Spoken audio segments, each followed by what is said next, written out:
Hi hello welcome to my channel అండి. ఎలా ఉన్నారండి? అందరూ బాగున్నారా? నేను చాలా బాగున్నానండి. ఈరోజు ఎంతో టేస్టీ అయిన చేపల ఫ్రై అన్నది మనం ఈరోజు మన ఛానల్లో చూద్దామండి.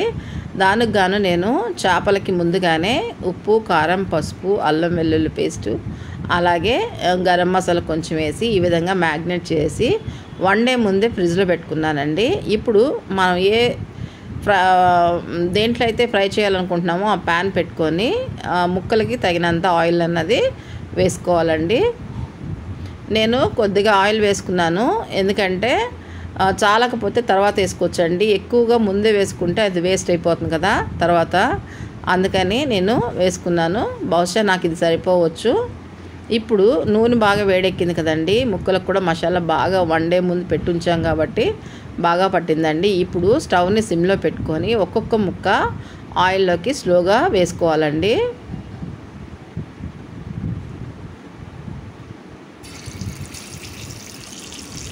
ఆ విధంగా వేసుకోండి ఒక్కొక్కటిగా స్లోగా.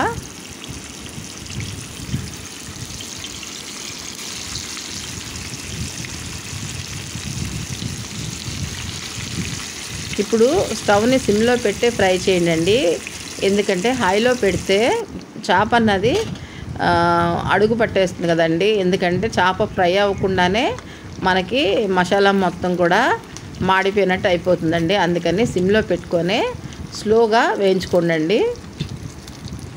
జాగ్రత్తగా ముక్క అన్నది చెదరకుండా చూసుకోండి.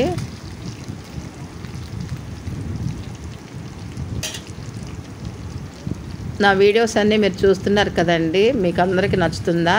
కంపల్సరీగా నా ఛానల్ని సబ్స్క్రైబ్ చేసుకొని మీ అభిప్రాయాన్ని కామెంట్ రూపంలో తెలియచేయండి. కంపల్సరీగా లైక్ చేయండి, ఎందుకంటే మీరు లైక్ చేయడం వల్ల నా వీడియో ఫర్దర్గా ఇంకొంచెం ఎక్కువ మంది చూడడానికి వీలవుతుందండి. ఈ లోపల చేపలు అలా ఫ్రై అవుతున్నప్పుడు మనం మసాలా అన్నది పట్టుకుందామండి. ఇప్పుడు మసాలా దానికి గాను ధనియాలు, చెక్క, లవంగాయి, యాలకులు మాత్రమేనండి. వీటిని చక్కగా మెత్తగా బ్లెండ్ చేసుకోవాలండి. ఈ విధంగా చూసారా, ఇలా పట్టేసుకొని రెడీగా పెట్టేసుకోవాలి. చేపలు కొన్నిగా మొత్తం వేయించేసుకుంటున్నానండి నేను, చూస్తున్నారు కదా. ఈ విధంగా అన్నీ కూడా వేయించేసుకోవాలండి. సిమ్లో పెట్టి మాత్రమే వేయించండి. చూసారా నాకు ఎలా వచ్చినాయో, ముక్క అన్నది పాడవకుండా చక్కగా వచ్చింది కదండి, మాడకుండా. అలా వేయించుకోండి. అన్నీ వేయించేసిన తర్వాత మిగిలిన ఆయిల్లో, ఈ ఆయిల్ నాకు మిగిలిందండి. ఇప్పుడు కరివేపాకు తీసుకొచ్చి ఫ్రెష్ది నేను రెమ్మలగానే వేసుకుంటున్నానండి, ఎందుకంటే ఇష్టం లేకపోతే తీసేయచ్చు.